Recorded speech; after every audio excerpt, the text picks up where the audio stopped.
परभणी जिल्ह्यामध्ये मागील काही काळामध्ये शेतकरी पारंपरिक शेतीकडून फळबाग शेतीकडे वळलाय। आर्थिक उन्नतीसाठी शेतकरी हातपाय मारत असतानाच निसर्गाने मात्र या शेतकऱ्यावर अक्षरशः घाला घातलाय। मी सध्या उभा आहे एका पपईच्या बागेमध्ये। मागील काही दिवसापासून जो काही पाऊस सुरू आहे, या पावसामुळे अक्षरशः या फळबागांचं मोठ्या प्रमाणात नुकसान झालं आहे। मागील 10 ते 12 दिवसापासून ऊन न पडल्यामुळे अशा पद्धतीने पपईच्या झाडाची पानं सुकून गेली आहेत। तर या पावसाचा एकूण या फळांवर देखील परिणाम झाल्याचं दिसून येत आहे। फळे अनेक ठिकाणी बाधित झाले आहेत आणि त्यामुळे शेतकऱ्याच्या हाती नेमकं काय लागणार हा प्रश्न उभा राहिला आहे।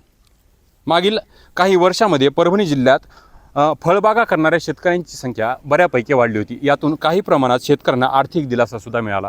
परंतु यावर्षी जो काही पाऊस झाला आहे, त्या पावसामुळे पपईच्या झाडाचं अशा पद्धतीनं नुकसान झाल्याचं दिसून येतं आहे।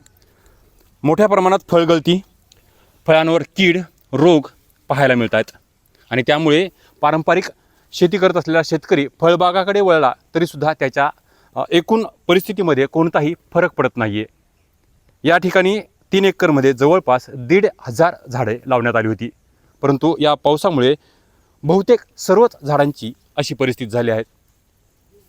10 ते 12 दिवसापासून सूर्यदर्शन झालेलं नाही, त्यात लागोपाठ होत असलेला पाऊस, या दोन्ही परिस्थितीमुळे पाने सुकत आहेत आणि झाडांवर कीड रोगांचा प्रादुर्भाव वाढतोय।